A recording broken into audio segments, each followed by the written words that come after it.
Ito nga bang si Aris Dionisio ay mapupunta na dito sa Barangay Ginebra sa isang 3-team trade?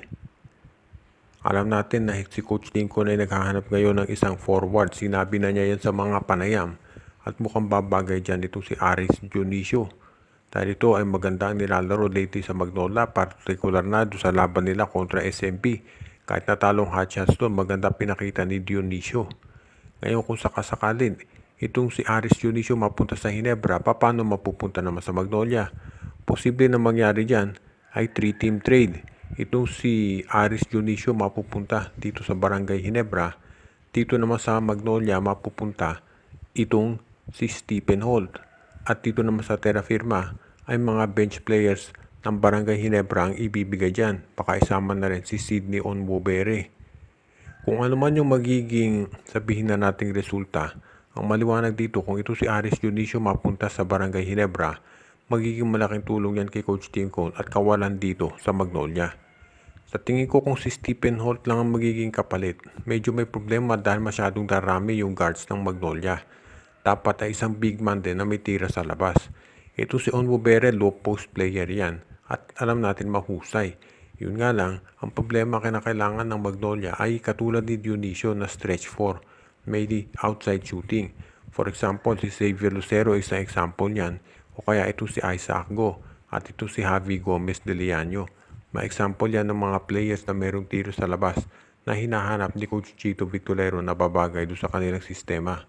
Kaya sa ngayon, huwag na tayong magulat kung medyo hindi pumayag itong Magnolia na matrade dito si Aris Dionisio, hindi lang dito sa Ginebra kung hindi sa kahit saan pamang teams.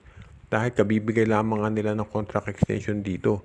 At nakita natin doon sa SMB game kung bakit nila ito ginawa. Patuloy ang pagbibuild up nitong Converge Fiber Xers. At sa ngayon ay tumiting sila ng posibilidad na magdagdag pa ng iba pang scorers dyan.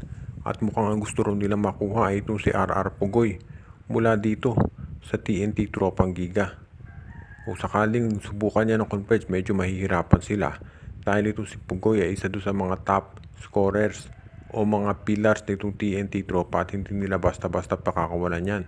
Pero pwedeng i-offer ng koponan ni Coach Aldin Ayo ay itong si Shonny Winston. Si Shonny Winston ay isa ring matatawag natin na magaling na scorer. Kinakailangan lamang ay mabigyan siya ng pagkakataon.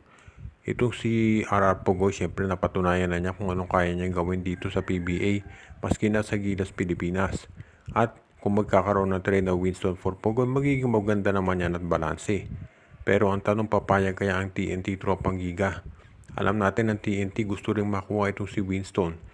Ang original choice ni Chot Reyes, of course, si Stephen Holt. Pero kung hindi yan magiging available din nasa Terra Firma, posible na kunin na niya ito si Shonny Winston at mahahasa ang skills nito para maging isang top scorer para sa kanila. Ngayon kung sakali nga na ito si Winston ay i-offer nitong Converge at hindi pumayag ang TNT dito kay RR Pugoy, pwede mag-offer sila ng ibang players, for example si Gabe Montalvo, at samahan nila ng isa pang draft pick. Dahil mukhang yan din ang gusto nitong Converge Fiber Xers. Kung hindi legitimate scorer na kapalit ni Winston, ay isang first round pick ang pwedeng idagdag o kaya second round pick plus isang quality player. Kung sakaling mangyari yan, magiging maayos naman yung transaction at magiging tinatawag na win-win yan para sa parehong kampo. Kaya sa tingin ko itong kay Shonny Winston, hindi naman automatic na sa SMC ang bagsak niyan dahil posible rin niyang mapunta dito sa MVP group. Depende na lang kung ano magiging offer nila dito sa Converge Management.